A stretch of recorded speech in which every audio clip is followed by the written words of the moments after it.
नमस्कार मित्रों। जय हिंद, वंदे मातरम। आज मैं आप लोगों के साथ ब्रिक्स शिखर सम्मेलन के बारे में कुछ बातचीत करना चाहता हूं।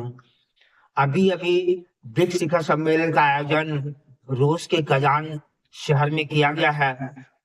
यह सम्मेलन बहुत ही उपलब्धि वाला सम्मेलन बनने जा रहा है, क्योंकि इस सम्मेलन में भाग लेने के लिए हमारे प्रधानमंत्री कजान पहुंच गए हैं और वहां रूस के राष्ट्रपति पुतिन से गर्मजोशी के साथ मिले हैं। इस मिलने की जो है गर्मजोशी की स्थिति को देख करके, दोनों के गले लगने की स्थिति को देख करके पूरा विश्व अचंभित रह गया है कि भारत और रशिया की मित्रता जो है बड़ा गजब का है। इसमें कभी कोई कमी आज तक नहीं आई है और न ही भविष्य में आएगी। इस सम्मेलन में हमारे प्रधानमंत्री और रशिया के प्रधानमंत्री, रशिया के राष्ट्रपति के बीच जो है समझौता हुआ है, जिसमें यह तय किया गया है कि दोनों देशों के बीच व्यापार को जो है 100 बिलियन डॉलर तक बढ़ाया जाएगा और इसके लिए 2030 का समय निर्धारित की गई है।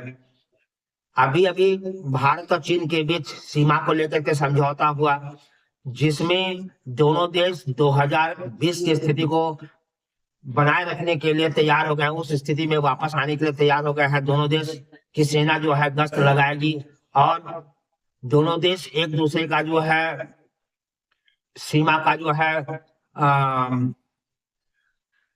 समर्थन करेंगे। इस बात को लेकर के तैयारी हो गई है और दोनों देश इसमें सहमत भी हो गए हैं। पहली बार चीन की तरफ से इसे सकारात्मक समझौता कहा गया है कि चीन भी इसे ईमानदारी से पालन करेगा। इस समझौते को देख करके विश्व में भी हड़कंप मच गई है।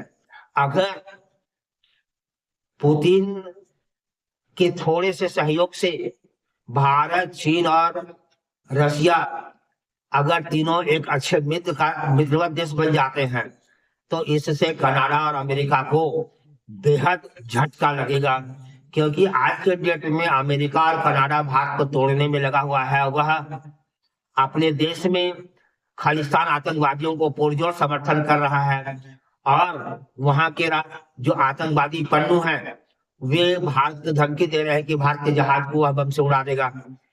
अगर ये तीनों देश आपस में मिल गए, भारत, चीन और रूस, तो सही मायने में यह विश्व के लिए एक गजब का टर्न ओवर साबित होगा।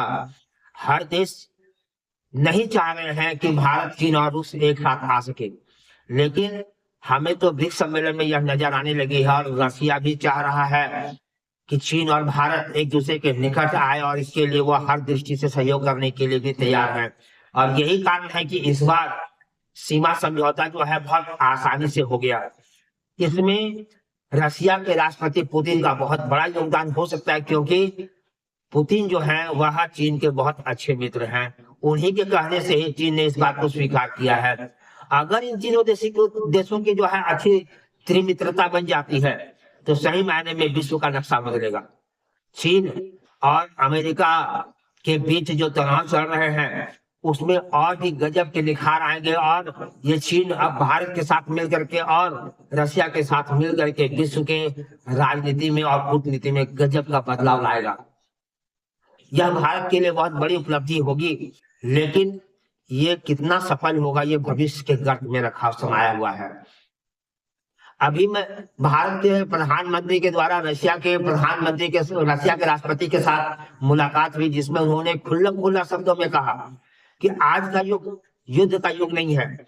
आप जितना जल्दी होगा यूक्रेन के साथ बातचीत के द्वारा जो है हर समस्या का समाधान कीजिए, क्योंकि 2-2.5 साल से जो युद्ध चल रहे हैं इससे दोनों देशों की अर्थव्यवस्था एकदम चरमरा गई है और कुछ दिन यह युद्ध चला तो सही मायने में दोनों देशों की अर्थव्यवस्था एकदम दिवालिया के करीब आ जाएगी, दिवालिया के कगार पे आ जाएगी। इसलिए जितना जल्दी हो सके आप दोनों बातचीत के द्वारा जो है सारे समस्याओं का समाधान निकालें और युद्ध बंद करें। हमको लगता है कि विश्व में युद्ध की समाप्ति भारत ही करवा सकता है और विश्व में शांति और सुरक्षा का बहाल केवल भारत के प्रधानमंत्री के पास ही करने की क्षमता है। इसलिए मैं विश्व के सारे नेताओं से यह निवेदन करता हूं कि प्रधानमंत्री मोदी जी के साथ मिलकर के विश्व में शांति बहाल कराए, तभी जाकर के विश्व का कल्याण होगा और इसका सही रास्ता ब्रिक्स शिखर सम्मेलन से ही खुलेगा। जय हिंद, वंदे मातरम।